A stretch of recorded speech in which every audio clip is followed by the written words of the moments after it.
Well, it's one of the most important stories out there, a growing confrontation between the government and the Supreme Court over how judges are appointed. Over the last few weeks, we have seen comments from the Law Minister and the Vice President as the Rajya Sabha Chair taking direct aim at the collegium system of appointing judges and even what the role of the top court should be.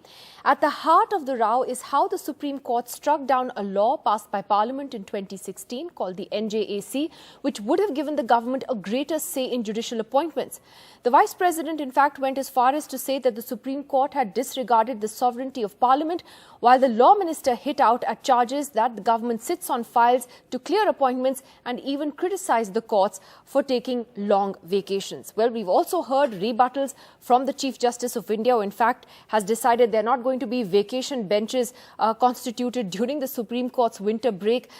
Is that a result of these barbs by the Law Minister? Well, joining us now on the program to talk about the bigger ramifications of this confrontation is India's former Law Minister and Member of Parliament, Mr. Kapil Sibal. Mr. Sibal, thanks very much for being with us. What do you make of these sudden flurry of comments about judicial appointments, about the judiciary itself, which are coming from the government? Why do you think this is happening now? Well, I can't possibly enter the minds of the government and speculate for you as to why this is happening, but the trend is quite clear. They want not just a larger say in the appointment of judges to the Supreme Court, they want the final word. And they want to be the arbiter of who is going to come to the Supreme Court and and all those who don't like, they want to make sure that they don't come and join the bench. But the language that's been used, by the Law Minister in particular, it has irked the Supreme Court more than once in the last few weeks.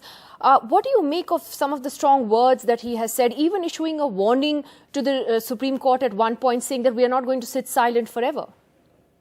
Well, they've not been silent on many other things. Why would they sit silent on this issue? You see, this is the last citadel of freedom that they have yet to capture.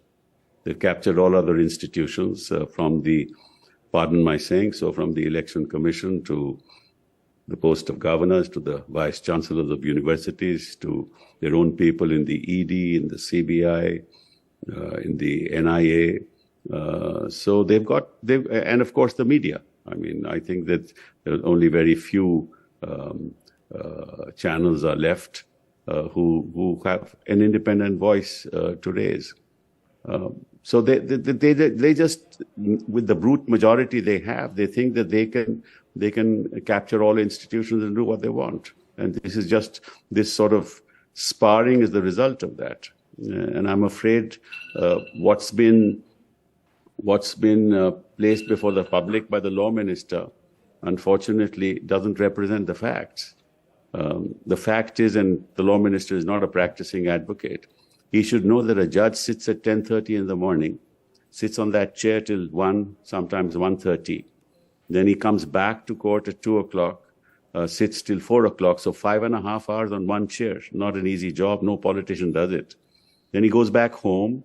Then he has to correct orders. Then he has to read the files for the next day. That'll take another 4 or 5 hours. Each court has about 60, 70 matters every day. He has to concentrate on all that. And then after that, he has to write judgments. So actually 10, 12 hours sitting in that position, for somebody to say that they don't work or they don't need vacations, I'm sorry. In fact, the weekends are spent drafting judgments. Vacations are spent for the spillovers that of the judgments that have not yet been drafted. I mean, it's a 7-day job and a 365-day year. What did you make of the Law Minister's comments that the Supreme Court shouldn't be taking up, for example, public interest litigations or even bail pleas? The Chief Justice did respond to that, saying that this is their job as a constitutional court. But what did you make of those comments?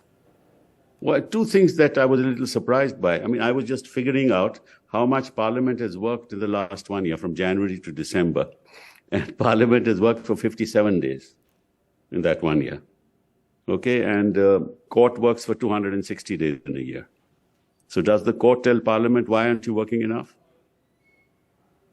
And for PILs and the comment on PILs, I just want to tell you that a lot of the PILs are actually filed by those who are somewhat aligned to the government and their policies and their ideology. and the law officers stand up on the other side and say, no, this is a very important matter. The court should take note of it. I've seen it day in and day out. And the other PILs are for genuine public interest. And where the court finds that the PIL is motivated, the court rejects it. And that's the job of the court. PIL is an institutionalized practice ever since Justice Bhagwati's days. Has resulted in a lot of very judgments which have changed the polity of this country. Right. So I see, for the law minister to say this, I can't possibly look into the motive, but surely he's not quite aware of what's happening in court. But let me ask you, the collegium system, I think many would agree, including former Supreme Court judges, is far from perfect. In fact, there is a call for greater transparency. Wouldn't you agree? And what do you think, therefore, is the best way forward in terms of making that process of appointing judges more transparent without giving the government a say in it? Well, the problem is we have a Hobson's choice here. The point is that the collegium system is not a perfect system. It has many imperfections. But to give that power to the government would be disaster. And we've seen the government holding on to files. Judges who have, in the high courts, who've rendered judgment against them suddenly get transferred somewhere else, and their elevation is stopped. They're not given the appropriate high courts in accordance with their capabilities and seniority. So if the government chooses not to elevate a judge or appoint a person to the Supreme Court or the High Court, the government just holds on to the file. So, I mean, I would rather have an imperfect collegium system than a disastrous system in which the government is the final arbiter of appointment of judges. But it's also a fact, Mr. Sibal, that when the NJAC bill was passed in Parliament back in 2015, you had the opposition supporting it as well.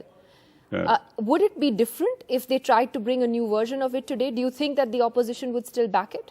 Well, you must understand that since 2014, the nature of this republic has changed. 2014 to 2022, India is not the India it was before 2014. So I'm afraid the opposition will have to change its position. I hope they do. I certainly be the one to persuade them to do so. So finally, Mr. Sibal, what do you foresee as a result of this confrontation, which isn't ending anytime soon? What are the implications, for a democracy like India when you see the executive and the judiciary at loggerheads like this? Well, quite frankly, Nidhi, we should be more concerned about the implications of what the government is doing in other areas. This is the least problematic, because I think the judges of the Supreme Court have broad enough shoulders to hold on to the constitutional positions that they have articulated and enunciated. I don't think it'll be easy for the government to ride roughshod over the way the Supreme Court is functioning. I think we should be worried much more about what other things are happening in the polity of this country. We will stand firm. I think the bar will stand firm. The court will stand firm. Let the law minister say what he likes. All right. Kapil Sibal, former law minister and, of course, senior lawyer yourself. Thank you very much for joining us on that big story. Thank you.